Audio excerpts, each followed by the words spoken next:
প্লেনে উঠে? তখন প্লেনে বই আসছিলাম, আমার কলিজার হাতে আসছিল, যে কোনো মুহূর্তে মনে হয় কলিজার মুখ দিয়ে বেরিয়ে যাবে। কেন? বমি হয়েছিল, একটু পর পর খালি মেঘের ফাঁকে বুকে ঢুকে যায় পেলেন না। আবার কি দরকার, তুই সোজা রাস্তায় থাকতে পারস না? তুই মেঘের মাঝখানে ঢুকোস কি লেগা? এই উপর দিয়ে যদি আমি নিচে পড়তাম একবার, সাথে হয়ে যেতাম, বুঝে পাওয়া যেতে পারে। এই দিকে একটা পেলেন, তাহলে আমরা ওখানে নামছি কি লেগা? ওখান দিয়ে এই পর্যন্ত হাইটটা এলাম, এখানে যাই নামতে পারতাম। আরে এটা তো খেলনা প্লেন, সত্যিকারের প্লেন না, সাজিয়ে রেখেছে। এটা বলে খেলনা পেলেন? আপনিও কি আমার লগে থাকবেন নাকি?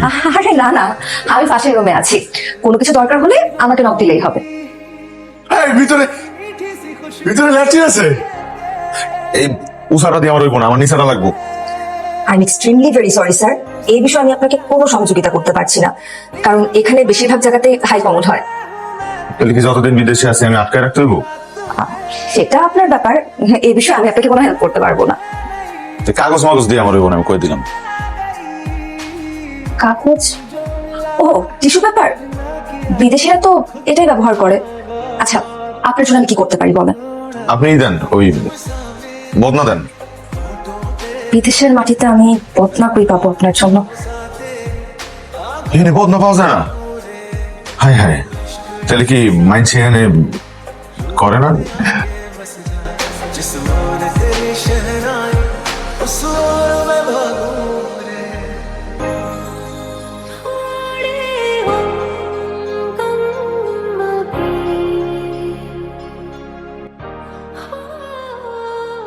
আল্লাহর কাছে লাখ লাখ শুক্রিয়া যে হ্যাঁ আমার বিদেশ দেখাইছে, হ্যাঁ আমার ডলফিন দেখাইছে, ডলফিনের নাচ দেখাইছে।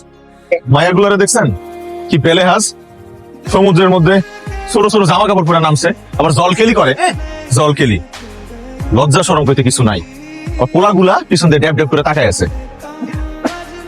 মাসুদ সাহেব, আমি আপনাকে ব্যাপারটা বুঝিয়ে বলি। প্রত্যেকটা দেশের কালচার মানে সংস্কৃতি, আচার ব্যবহার এগুলো আলাদা থাকে। আপনি আপনার গ্রামের মা বোনদেরকে একরকম ভাবে দেখেছেন, ঢাকা শহরে কিন্তু আপনি মেয়েদেরকে আবার অন্যরকম ভাবে চলাফেরা করতে দেখেছেন। এখানেও ঠিক তাই, এখানে ওদের সংস্কৃতি এটা, এই জায়গার মেয়েরা এভাবেই পোশাক পরিধান করে, তাই এটা ওদের কাছে দৃষ্টিকটু লাগে না। আপনাকে আরো সহজভাবে বুঝিয়ে বলি আমি। ধরেন আমরা বাঙালিরা কি খেতে পছন্দ করি? ভাত, ডাল, মাছ। এখানের মানুষরা কিন্তু অন্য ধরনের খাবার খেতে পছন্দ করে। হালারা শুকুর খায়, আমি দেখছি। ওটা তো বাংলাদেশের অনেক উপজাতিরাও খায়। আচ্ছা, এটার কথা বাদ দেন, আপনি দেখেন এই যে প্রত্যেকটা দেশের গান ভিন্ন, ভাষা ভিন্ন, আমাদের গায়ের রং ভিন্ন, পতাকার রং ভিন্ন। এই যে রাস্তা রাস্তা দেখেন, ওদের রাস্তা কত সুন্দর পরিষ্কার, আর আমাদের বাংলাদেশের রাস্তা দেখেন, ঢাকা শহরের রাস্তা দেখেন, যেখানে সেখানে ময়লা ফেলি, নষ্ট করে ফেলি, নোংরা করে ফেলি রাস্তা। ওটা কি আমাদের কাছে দৃষ্টিকটু লাগে? খারাপ কিন্তু ওটাই দৃষ্টিকটু লাগা উচিত। তো সেটা আমাদের কাছে দৃষ্টিকটু লাগে না, সেটা আমাদের কাছে খুবই স্বাভাবিক। ঠিক তেমনি ওদের কাছে ওদের এই ধরনের পোশাক এই ধরনের জায়গাতে একদম স্বাভাবিক। আপনার কাছে আমার একটা অনুরোধ আছে। কি? একটা জিনিস খাইতে চাই।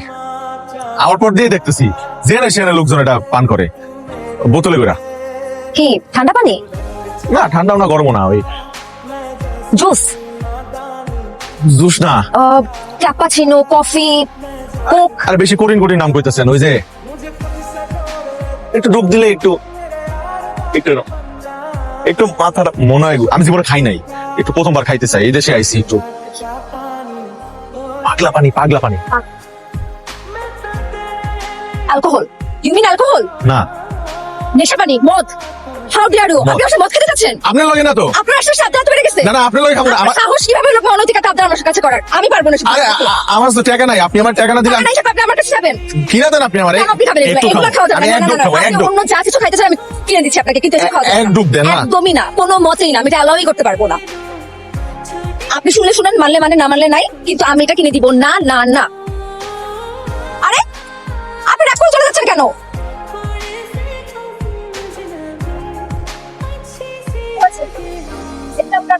কেন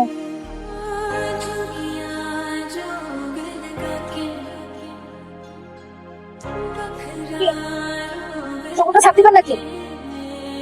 দরকার হলে দিমু। পাগলা পানি তো আর খাওয়ার নাই, সমুদ্রের পানি খায় যদি একটু পিনিক হয়।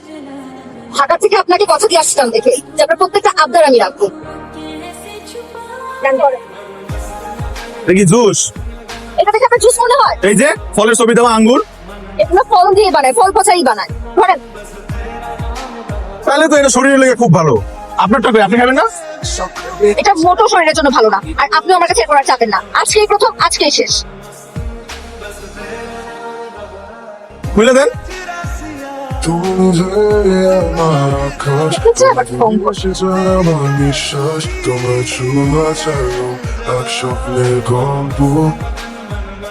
তুমি ছাড়া আমি যে অস্পষ্ট মাসুদ সাহেব, একান্ত মাসুদ সাহেব, শেফালি, এখানে এ ধরনের শেফালির কথা খুব মনে পড়ে, খুব। এখানে কোনো ননসেন্স কাজ করা যাবে না। আমার বাড়ির পিছনে যে পাট ক্ষেতটা ছিল, ওখানে শেফালির লগে কত বসে হস্তি করছি, কত হাত ধরছি, কত মনে পড়ে। আর ওই শেফালি আজকা আস্তে আস্তে উঠে উঠে আমার এই সাইরা আরেকজন বিয়ে করে গেল গা। আর কি আমার লাগে মন পুরে না? শেফালি, ওই শেফালি, এই গাড়ির গ্লাস আমি ভাঙ্গা বানাবো। সামনে পুলিশের গাড়ি, এরকম করতে হবে না। ওই পুলিশই তো আমার শেফালিরে বিয়ে করছে। আমার ধরে লেগে যাক পুলিশ, ধরে আমার বাইন তো পুলিশ, এই গাড়ি আমি ভাঙ্গা বানাবো, গাড়ি ভাঙ্গা বানাবো। তবে সিনেমাটা খুব ভালো ছিল, খুব, যদিও আমি বুঝি নাই। না, সিনেমাটা আসলেই খুব ভালো ছিল, খুব রোমান্টিক, মানে অনেক প্রেমের। প্রেমের তৈ বই এর লেগে তো বেলিহাস নায়িকা বেসরম নির্লজ্জ কেমনি দৌড়াই না একটা জড়াই ধরলো, জড়াই ধরছস তো ধরছস। চুমা খেলি গেলিয়া, চুমা খাইছস তো খাইছস, বাপ মার সামনে ইস আস্তাগফিরুল্লাহ, বাপ মার সামনে কেউ চুমা চুমি করে এমনি করে? একদম ঠিক বলেছেন, আমি একদম একমত। নায়িকা অনেক অন্যায় করেছেন, হুম। আর যত কিছুই হোক বাবা মায়ের সামনে এটা করা ঠিক হয় না। হুম। ঠিক বলেছেন। অবশ্যই ঠিক হয় না। আমগো গ্রামে যদি এই কামটা করতো, কান ধইরা বয়া মুরব্বীরা কবুল করে তো বিয়া দিয়ে দিত। এত সহজ, চুমাচুমি করবি আর বিয়া করবি না? ঠিক বলেছেন, একদম ঠিক। আপনার গ্রাম হলে হয়তো কানে ধরেই বিয়ে পড়িয়ে দিত। ঠিক, ওরা ভুল করেছে, আপনি ঠিক বলছেন। কি আছে, খারাপ লাগছে? হুম? পানি খাবেন? না না, মাথা খারাপ, এখন পানি খেলে তো আরো বাইরে দেবো। কোনো সমস্যা হলে আমাকে বলতে পারেন। উফ, আপনি কোথায় যাচ্ছেন? একটু একটু চাপ লাগছে তো, চাপটা নামে আসি। চা খেতেছেন মানে? আরে আরে, এখানে কি করছেন? আপনি তাকে আছেন কেন আপা? কইলাম না চাপ লাগছে, 30 সেকেন্ড লাগবো, ওদিকে ফিরেন। কোনো চাপটা পেটেছে না, উঠেন। টয়লেটে নিয়ে যাচ্ছি আমি, কই? ল্যাট্রিনে নিয়ে যাচ্ছি, চলেন। দূর, পায়খানা আছে, আগে কইলি তুই তো। এই সাইপাস খাইতে আমার আর ভালো লাগতেছে না। বিদেশে আওয়ার পর থেকে এই একই খাওন। বিদেশে সবকিছু ভালো, কিন্তু এই খাওনটা ভালো না। এই খাওন খাইতে খাইতে আমার কষ্ট হয়ে গেছে। তো ডাইল ভাত হলে আমার খুব ভালো হইতো, পাতলা ডাইল দিয়া গরম গরম ভাত, 2টা ভর্তা, একটা আলু একটা ডাইল। উফ, আলু ভর্তা দিয়ে 2 থালা আমি খাইতে হবে, খাই। আর যদি একটু মাছ হয়, আলু দিয়া পাঙ্গাস মাছ, তাহলে চলবে। রুই মাছ, রুই মাছ, রুই মাছ। এটা চিন্তা করতেই তো আমার জিভ দিয়ে লল করতেছে। দেখেন, শেষ হয়েছে আপনার বলা? কষ্টের কথা কোন শেষ? এই সামান্য কথাটা তো আপনি আমাকে আরো আগেই বলতে পারতেন। এখানে তো সব ধরনের খাবার পাওয়া যায়, বাংলাদেশি, ইন্ডিয়ান, আমেরিকান, থাই, এভরিথিং। আমি আর ভাবলাম আপনি বিদেশে এসেছেন, বিদেশি খাবার বুঝি খেতে চাবেন, তাই আমি আপনাকে আর বাংলাদেশি খাবার অফার করি নাই। চলেন, আপনাকে এখনই আমি একটা বাংলাদেশি রেস্টুরেন্টে নিয়ে যাচ্ছি। ওরে আল্লাহ, হলুদ কালার পিঠা, এত বড় পিঠা কি আপা? ঠিকই বলেছেন, এটাকে পিঠাই বলে, কিন্তু আমরা কেক বলি। কেক চিনি তো, কিন্তু এটা কি লেগে আনছেন? এই মোমবাতিটাতে লেখা আছে হ্যাপি বার্থডে, মানে শুভ জন্মদিন। আর এখানে মাসুদ সাহেব, শুভ জন্মদিন মাসুদ সাহেব। কার জন্মদিন? আপনার। আমার জন্মদিন কবে? আজকে। আরে না, আজকে আমার জন্মদিন আপনি কি করে জানলেন? বারে, আমি আপনার পাসপোর্ট হ্যান্ডেল করলাম না, সেখানে আপনার ডেট অফ বার্থে আজকে ডেটটাই লেখা ছিল।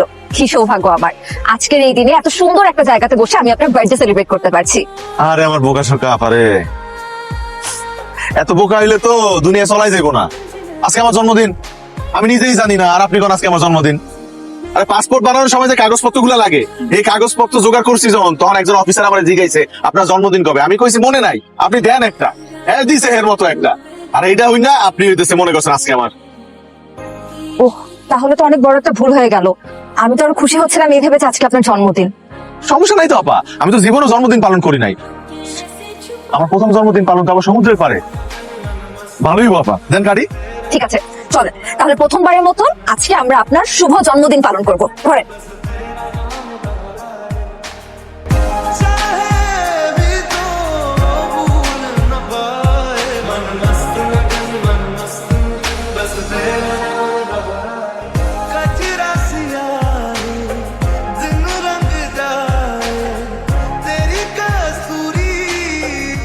হ্যাঁ আল্লাহ তাআলা তোমার কাছে লাখ লাখ কোটি কোটি শুকরিয়া আল্লাহ, যে তুমি আমার এই সুন্দর পৃথিবীর একটুখানি অংশ দেখাইছো। কি সুন্দর, সুবহানাল্লাহ।